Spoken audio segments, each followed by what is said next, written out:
ನಮಸ್ಕಾರ ಸ್ನೇಹಿತರೆ, ನಾನು ಡಾಕ್ಟರ್ ಸಂದೀಪ್ ಅಂತ. ನಮ್ಮ ಚಾನಲಲ್ಲಿ ಆರೋಗ್ಯದ ಬಗ್ಗೆ, ರೋಗ ಲಕ್ಷಣಗಳ ಬಗ್ಗೆ, ಮನೆಮದ್ದುಗಳ ಬಗ್ಗೆ ಮತ್ತು ಮಾನವನ ಸರ್ವಾಂಗೀಣ ಬೆಳವಣಿಗೆಗಳ ಬಗ್ಗೆ ನಾನು ವೀಡಿಯೋ ಮಾಡಿ ಹಾಕ್ತಾ ಇರ್ತೀನಿ ಸ್ನೇಹಿತರೆ. ಈ ವಿಷಯಗಳು ನಿಮಗೆ ಏನಾರು ಆಸಕ್ತಿ ಇತ್ತು ಅಂತ ಹೇಳಿದ್ರೆ ನಮ್ಮ ಚಾನಲ್ ಲೈಕ್ ಮಾಡಿ, ಶೇರ್ ಮಾಡಿ, ಸಬ್ಸ್ಕ್ರೈಬ್ ಮಾಡಿ ಸ್ನೇಹಿತರೆ.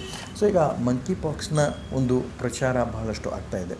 ಈಗ ಟಿ ವಿ ಮಾಧ್ಯಮ ಆಯಿತು ಅಥವಾ ಸೋಷಿಯಲ್ ಮೀಡಿಯಾ ಆಯಿತು, ಯಾವುದೇ ಒಂದು ಮಾಧ್ಯಮಗಳಲ್ಲಿ ಈ ಮಂಕಿ ಪಾಕ್ಸ್ನ ಬಗ್ಗಿನ ಬಹಳಷ್ಟು ಪ್ರಚಾರ ನೀವು ನೋಡ್ತಾ ಇರ್ತೀರಿ.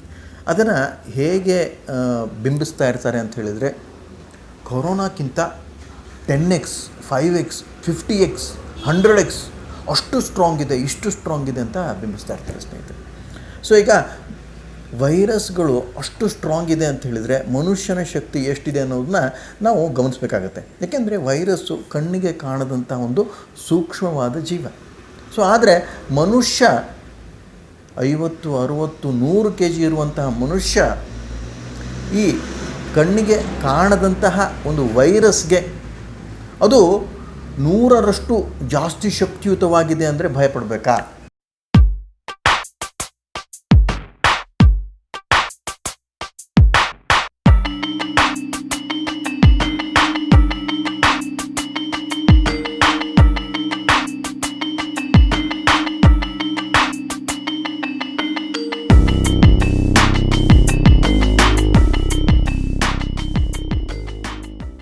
ಕಾರ್ಯಗಳನ್ನು ಮಾಡ್ತಾಯಿರಿ.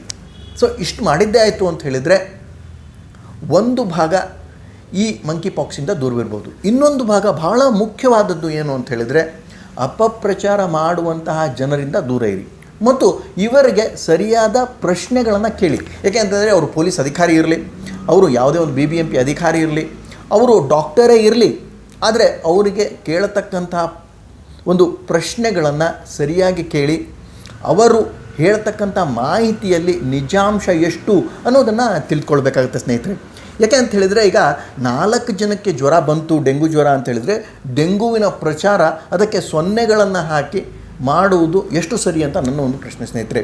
ಸೊ ಹೀಗಾಗಿ ಇಲ್ಲದೇ ಇರತಕ್ಕಂಥ ಒಂದು ಸನ್ನಿವೇಶಗಳನ್ನು ತೋರಿಸಿ ಈಗ ಟಿ ವಿಯಲ್ಲಿ, ಮಾಧ್ಯಮಗಳಲ್ಲಿ ಮತ್ತು ಸೋಷಿಯಲ್ ಮೀಡಿಯಾಗಳಲ್ಲಿ ಏನಾಗ್ತಾ ಇದೆ ಅಂತ ಭಯ ತರುವಂತಹ ವಾತಾವರಣವನ್ನು ಸೃಷ್ಟಿಸುವಂತಹ ವ್ಯಕ್ತಿಗಳು ಬಹಳಷ್ಟಾಗಿದ್ದಾರೆ. ಸೊ ಅವರಿಂದ ದೂರವಿರಬೇಕು ಮತ್ತು ನಿಮ್ಮ ಹತ್ತಿರವಿರುವಂತಹ ಜನರಿಗೆ ಸ್ಥೈರ್ಯವನ್ನು ತುಂಬಬೇಕು ಮತ್ತು ಈ ಒಂದು ವಿಷಯವನ್ನು ಎತ್ತಿ ಭಯಪಡುವಂತಹ ವ್ಯಕ್ತಿಗಳಿಗೆ ಸರಿಯಾಗಿ ಅವರ ಒಂದು ಭಯವನ್ನು ನಿರ್ಮೂಲನೆ ಮಾಡುವಂತಹ ಒಂದು ಕೆಲಸ ಕಾರ್ಯಗಳು ಆಗಬೇಕು ಅಂತ ನನ್ನ ಒಂದು ಅನಿಸಿಕೆ ಸ್ನೇಹಿತರೆ. ಯಾಕೆ ಅಂತ ಹೇಳಿದರೆ, ಈಗ ಭಯಪಡಿಸುವಂತಹ ವ್ಯಕ್ತಿಗಳಿದ್ದಾಗ ಭಯಪಡುವ ವ್ಯಕ್ತಿಗಳು ಇದ್ದೇ ಇರ್ತಾರೆ. ಸೊ ಹೀಗಾಗಿ ಅದನ್ನು ನಾವು ಸರಿಯಾಗಿ ನಿಯೋಜಿಸಿದ್ದಲ್ಲಿ ಈ ಭಯವನ್ನು ಪೂರ್ತಿಯಾಗಿ ದೂರವಾಗ್ಬೋದು ಮತ್ತು ಮಂಕಿ ಪಾಕ್ಸನ್ನು ದೂರವಿಡಲಿಕ್ಕೆ ಎಷ್ಟು ಸಾಧ್ಯವಿದೆ ಅಷ್ಟು ನಾವು ಪ್ರಯತ್ನವನ್ನು ಮಾಡಲೇಬೇಕಾಗುತ್ತೆ ಸ್ನೇಹಿತರೆ. ಯಾಕೆ ಅಂತ ಹೇಳಿದರೆ, ಈಗಿನ ಒಂದು ಸಮಯದಲ್ಲಿ ಒಂದು ವಿಷಯವನ್ನು 100 ಪಟ್ಟು 1000 ಪಟ್ಟು ಈ ಒಂದು ಮಾಧ್ಯಮಗಳಿಂದ ಭಯಪಡಿಸುವಂತಹದ್ದು ಬಹಳ ಸಾಮಾನ್ಯವಾಗಿದೆ. ಸೊ ಹೀಗಾಗಿ ಈ ಮಾಧ್ಯಮಗಳಿಂದ ದೂರವಿದ್ರೂ ಒಳ್ಳೆಯದು ಮತ್ತು ಅದರ ಬಗ್ಗಿನ ಒಂದು ವೈರಸ್ ಬಗ್ಗಿನ ಒಂದು ಅರಿವು, ವೈರಸ್ ಬಗ್ಗಿನ ಒಂದು ಜ್ಞಾನ, ವೈರಸ್ ಬಗ್ಗಿನ ಒಂದು ಸರಿಯಾದ ಚಿಂತನೆ, ಸರಿಯಾದ ವಿಷಯಗಳ ಗ್ರಹಣೆ ನಮ್ಮ ಪರಿವಾರ, ಸಮಾಜ ಮತ್ತು ದೇಶದಲ್ಲಿ ಆಗಲೇಬೇಕು ಅಂತ ನನ್ನ ಒಂದು ಅನಿಸಿಕೆ ಸ್ನೇಹಿತರೆ.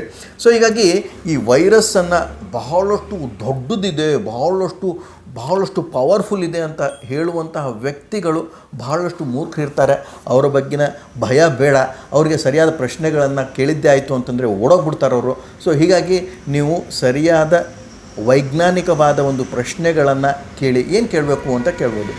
ಅಲ್ಲಪ್ಪ, ವೈರಸ್ಸು ಕಣ್ಣಿಗೆ ಕಾಣದೇ ಇದ್ರೂ ಸಹಿತ ಮನುಷ್ಯನಿಗೆ ಯಾಕೆ ಪ್ರಭಾವವನ್ನು ಬೀರುತ್ತೆ, ಅದು ಯಾವ ಪರಿಸ್ಥಿತಿಗಳಲ್ಲಿ ಬೀರುತ್ತೆ ಮತ್ತು ಈ ವೈರಸ್ಗಳು ಎಲ್ಲ ಕಡೆಗೂ ಇರ್ತಾವೋ ಅದು ನಿಜ, ಆದರೆ ಅದು ಎಲ್ಲರಿಗೂ ರೋಗವನ್ನು ತಂದು ಕೊಡುತ್ತೆ ಅನ್ನೋದು ಎಷ್ಟು ಸತ್ಯ? ಏಕೆಂತಂದರೆ ಆರೋಗ್ಯಯುತ ಮನುಷ್ಯನಲ್ಲಿ ಇರ್ತಕ್ಕಂಥ ರೋಗ ನಿರೋಧಕ ಶಕ್ತಿಯನ್ನು ಅದು ದಾಟಿ ಬರಲಿಕ್ಕೆ ಸಾಧ್ಯನೇ ಇಲ್ಲ. ಆದರೆ ಈ ರೋಗ ನಿರೋಧಕ ಶಕ್ತಿಯ ಬಗ್ಗಿನ ಒಂದು ಅರಿವನ್ನು ಯಾರೂ ಹೇಳಲ್ಲ. ರೋಗ ನಿರೋಧಕ ಶಕ್ತಿಯನ್ನು ಹೇಗೆ ಹೆಚ್ಚಿಸಬೇಕು ಯಾರೂ ಹೇಳಲ್ಲ. ಆದರೆ ಈ ವೈರಸ್ಗಳು 10 ಪಟ್ಟು ಜಾಸ್ತಿ ಪವರ್ಫುಲ್ ಇದೆ, 100 ಪಟ್ಟು ಪವರ್ಫುಲ್ ಇದೆ. ಹಾಗಾದರೆ ಮನುಷ್ಯನ ದೇಹ, ಮನಸ್ಸು ಮತ್ತು ಆತ್ಮದ ಶಕ್ತಿಯ ಮುಂದೆ ಈ ವೈರಸ್ನ ಶಕ್ತಿ ಎಷ್ಟು ಅಂತ ಕೇಳಿ ಅವ್ರಿಗೆ ಅಂತ ಹೇಳಿದರೆ ಅವ್ರಿಗೆ ಉತ್ತರಗಳು ಗೊತ್ತಿರಲ್ಲ. ಸೊ ಹೀಗಾಗಿ ಓಡೋಗ್ಬಿಡ್ತಾರೆ. ಸೊ ಹೀಗಾಗಿ ಈ ವೈರಸ್ಗಳ ಒಂದು ಭಯವನ್ನು ಸೃಷ್ಟಿಸುವಂತಹ ಮೂರ್ಖ ಜನರು ಬಹಳಷ್ಟು ಇರುವವರೆಗೆ ಈ ಪ್ಯಾಂಡಮಿಕ್ ಎಪಿಡಮಿಕ್ ಬರುವಂತಹ ಸಾಧ್ಯತೆಗಳು ಜಾಸ್ತಿ ಇರುತ್ತೆ ಸ್ನೇಹಿತರೆ. ಸೊ ಹೀಗಾಗಿ ಈ WHO ಆಯಿತು, ಯಾವುದೇ ಒಂದು ಸಂಸ್ಥೆ ಈ ಭಯವನ್ನು ಸೃಷ್ಟಿಸ್ತಾ ಇದೆ ಅಂತ ಹೇಳಿದ್ರೆ ಆ ಸಂಸ್ಥೆಯನ್ನು ಪೂರ್ತಿಯಾಗಿ ಬಹಿಷ್ಕರಿಸೋಣ. ಯಾಕೆ ಅಂತ ಹೇಳಿದರೆ ಭಯವನ್ನು ಸೃಷ್ಟಿಸುವಂತಹ ಮನುಷ್ಯ ಅವನಲ್ಲಿ ಭಯ ಇರುವುದಕ್ಕೆ ಅವನು ಭಯವನ್ನು ಸೃಷ್ಟಿಸಿರ್ತಾನೆ. ಸೊ ಹೀಗಾಗಿ ಅವನು ಸತ್ತೋಗಲಿ, ಆದರೆ ನಮಗೆ ಸಂಬಂಧ ಇಲ್ಲ. ಆದರೆ ನಾವು ಭಯದಿಂದ ಗ್ರಸಿತರಾಗಿ ರೋಗಗ್ರಸ್ತ ಸ್ಥಿತಿಗೆ ಒಳಪಡಲು ನಾವು ಯಾಕೆ ಹೋಗಬೇಕು ಅನ್ನೋದು ನನ್ನ ಪ್ರಶ್ನೆ ಸ್ನೇಹಿತರೆ. ಸೊ ಹೀಗಾಗಿ ಭಯ ಬಹಳ ಮುಖ್ಯವಾದ ಕಾರಣ ರೋಗಗ್ರಸ್ತ ಸ್ಥಿತಿಯನ್ನು ಉಂಟು ಮಾಡಲು. ನಮ್ಮ ರೋಗದ ಒಂದು ಹಿನ್ನೆಲೆ ಅಂತ ಹೇಳಿದರೆ ಭಯ. ಸೊ ಹೀಗಾಗಿ ನಮ್ಮ ರೋಗ ನಿರೋಧಕ ಶಕ್ತಿಯೂ ಸಹಿತ ಕ್ಷೀಣಿತವಾಗುತ್ತೆ ಭಯದಿಂದ. ಇದೇ ಒಂದು ಅಂಶವನ್ನು ಗುರುತಿಸಿ ಈ WHO ಆಯಿತು, ಯಾವುದೇ ಇನ್ಸ್ಟಿಟ್ಯೂಷನ್ಗಳಾಯಿತು ನಮ್ಮ ಒಂದು ಶಕ್ತಿಯನ್ನು ಕ್ಷೀಣಿಸೋ ಹಾಗೆ ಮಾಡ್ತಾ ಇದೆ ಅಂತ ನನ್ನ ಒಂದು ಅನಿಸಿಕೆ ಸ್ನೇಹಿತರೆ. ಸೊ ಹೀಗಾಗಿ ಭಯಪಡುವುದು ಬೇಡ, ರೋಗ ನಿರೋಧಕ ಶಕ್ತಿಯನ್ನು ಚೆನ್ನಾಗಿ ಮಾಡ್ಕೊಳ್ಳೋಣ. ಮತ್ತು ಈ ಮಂಕಿ ಪಾಕ್ಸ್ ಬಗ್ಗೆ ಎಷ್ಟೇ ಪ್ರಚಾರ ಮಾಡಲಿ, ಸರಿಯಾದ ಪ್ರಶ್ನೆಗಳನ್ನು ಕೇಳಿ ಈ ಒಂದು ಅಪಪ್ರಚಾರ ಮಾಡುವಂಥ ವ್ಯಕ್ತಿಗಳಿಗೆ ಕಡಿವಾಣ ಹಾಕುವುದು ಬಹಳಷ್ಟು ಅನಿವಾರ್ಯ. ಇದು ಸರ್ಕಾರದ ಕೆಲಸ. ಆದರೆ ಸರ್ಕಾರ ಮಾಡದೇ ಇರುವಾಗ ನಾವು ಅದನ್ನು ಕೈಗೆತ್ತಿಕೊಂಡು ಮಾಡಲೇಬೇಕಾದಂಥ ಒಂದು ಪರಿಸ್ಥಿತಿಗಳು ನಿರ್ಮಾಣವಾಗಿದೆ ಅಂತ ನಾನು ನಿಮಗೆ ತಿಳಿಸ್ತಾ ಇದ್ದೀನಿ ಸ್ನೇಹಿತರೆ. ಸೊ ಹೀಗಾಗಿ ಸರಿಯಾದ ಪ್ರಶ್ನೆಗಳನ್ನು ಕೇಳಿ, ಕಣ್ಣಿಗೆ ಕಾಣದಂಥ ವೈರಸ್ಗೆ ಅಷ್ಟು ಶಕ್ತಿ ಇರಬೇಕಾದ್ರೆ ಮನುಷ್ಯನಿಗೆ ಎಷ್ಟು ಶಕ್ತಿ ಇದೆ, ಅಗಾಧ ಶಕ್ತಿ ಇದೆ. ಆದರೆ ಆ ಶಕ್ತಿಯನ್ನು ನಾವು ಉಪಯೋಗಿಸ್ತಾ ಇದ್ವಿ ಅಂತ ಹೇಳಿದರೆ ಈ ಕಣ್ಣಿಗೆ ಕಾಣದ ವೈರಸ್ಸನ್ನು ನಮ್ಮ ಮುಂದೆ ತಂದಿಟ್ಟು ನಮ್ಮನ್ನು ಮತ್ತು ಲಾಕ್ಡೌನ್ಗಳಲ್ಲಿ ಹಾಕುವಂಥ ಒಂದು ಸಂದರ್ಭಗಳು ಬಹಳಷ್ಟು ದೂರವಿಲ್ಲ. ಸೊ ನಾವು ಅದಕ್ಕೆ ಸರಿಯಾದ ಪ್ರಶ್ನೆಗಳನ್ನು ಕೇಳಬೇಕು. ಮತ್ತು ಈ ಹೆಲ್ತ್ ವರ್ಕರ್ಸ್ ಅಥವಾ ಡಾಕ್ಟರ್ಸ್ಗಳು ಜವಾಬ್ದಾರಿಯಿಂದ ತಮ್ಮ ಹೇಳಿಕೆಗಳನ್ನು ಕೊಡಲಿ ಅಂತ ನನ್ನ ಒಂದು ಕಳಕಳಿಯ ವಿನಂತಿ ಸ್ನೇಹಿತರೆ.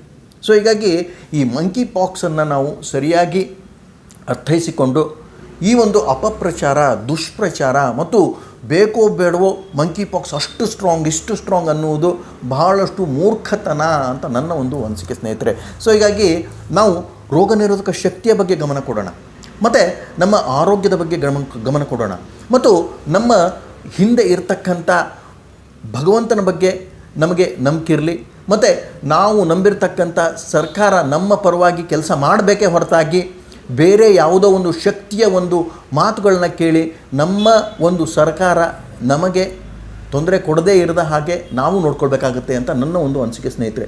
ಸೊ ಹೀಗಾಗಿ ಯಾವುದೇ ಒಬ್ಬ ವ್ಯಕ್ತಿ ಇರಲಿ, ಯಾವುದೇ ಒಬ್ಬ ಮಿನಿಸ್ಟರ್ ಇರಲಿ, ಯಾವುದೇ ಒಬ್ಬ ಅಧಿಕಾರಿ ಇರಲಿ, ಜವಾಬ್ದಾರಿಯಿಂದ ತನ್ನ ಕೆಲಸವನ್ನು ನಿರ್ವಹಿಸಬೇಕೇ ಹೊರತಾಗಿ ಕಣ್ಣಿಗೆ ಕಾಣದಂಥ ವೈರಸ್ಸನ್ನು 100 ಪಟ್ಟು ಬಹಳಷ್ಟು ಶಕ್ತಿಯುತ ಅನ್ನುವುದು ಮೂರ್ಖತನ ಅಂತ ನನ್ನ ಒಂದು ಅನಿಸಿಕೆ ಸ್ನೇಹಿತರೆ. ಸೊ ಹೀಗಾಗಿ ಸರಿಯಾದ ಪ್ರಶ್ನೆಗಳನ್ನು ಕೇಳಿ, ಎಷ್ಟೇ ಶಕ್ತಿಯುತವಾದರೂ ಮನುಷ್ಯನಿಗೆ ಅದಕ್ಕಿಂತ 1000 ಪಟ್ಟು ಹೆಚ್ಚು ಶಕ್ತಿ ಇದೆ. ಆದರೆ ಆ ಮಾನಸಿಕ ಶಕ್ತಿ ಕ್ಷೀಣವಾಯಿತು ಭಯದಿಂದ ಅಂತ ಹೇಳಿದರೆ ರೋಗ ಬರುವುದು ಖಚಿತ. ಸೊ ಹೀಗಾಗಿ ಮಾನಸಿಕ ಶಕ್ತಿಯನ್ನು ಗಟ್ಟಿಯಾಗಿಟ್ಕೊಳ್ಳಿ. ದೈಹಿಕ ಶಕ್ತಿ ತಾನೇ ಬಂದೇ ಬರುತ್ತೆ, ರೋಗ ನಿರೋಧಕ ಶಕ್ತಿ ತಾನೇ ಬಂದೇ ಬರುತ್ತೆ. ಭಯ ಇರುವಲ್ಲಿ ರೋಗ ಬರುವುದು ಖಚಿತ. ಸೊ ಈ ಒಂದು ಅಂಶವನ್ನು ಸರಿಯಾಗಿ ಸೂಕ್ಷ್ಮವಾಗಿ ಗಮನಿಸಿ ಈ WHO ಆಯಿತು, ಇಂತಹ ಇನ್ಸ್ಟಿಟ್ಯೂಷನ್ಸ್ಗಳು ನಮ್ಮ ಪರಿವಾರ, ಸಮಾಜ ಮತ್ತು ದೇಶವನ್ನು ಛಿದ್ರ ಮಾಡುವಂತಹ ಶಕ್ತಿಗಳನ್ನು ನಾವು ಸರಿಯಾಗಿ ಗಮನಿಸಿ ಅದನ್ನು ಪೂರ್ತಿಯಾಗಿ ವಿರೋಧಿಸಿ ಅದನ್ನು ಪೂರ್ತಿಯಾಗಿ ನಮ್ಮ ಪರಿವಾರ, ಸಮಾಜ ಮತ್ತು ದೇಶದಿಂದ ಹೊರಗೆ ಹಾಕಬೇಕು ಅಂತ ನನ್ನ ಒಂದು ಅನಿಸಿಕೆ ಸ್ನೇಹಿತರೆ.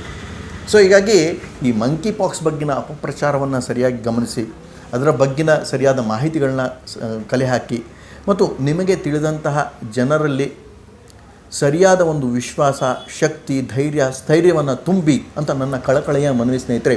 ಯಾಕೆ ಅಂತ ಹೇಳಿದರೆ ಈಗ 3 ವರ್ಷದಿಂದ ಆಗಿರ್ತಕ್ಕಂಥ ಅನಾಹುತ ಎಲ್ಲರಿಗೂ ತಿಳಿದೇ ಇದೆ. ಆವಾಗ ನಾವು ಸುಮ್ಮನೆ ಇರುವ ಒಂದು ಕಾರಣದಿಂದ ನಮ್ಮದೇ ಆದ ಸರ್ಕಾರ ನಮ್ಮ ಮೇಲೆ ನಮ್ಮ ಒಂದು ಮನೆಯನ್ನು ಜೈಲನ್ನು ಮಾಡಿದ್ದು ಎಲ್ಲರಿಗೂ ತಿಳಿದೇ ಇದೆ.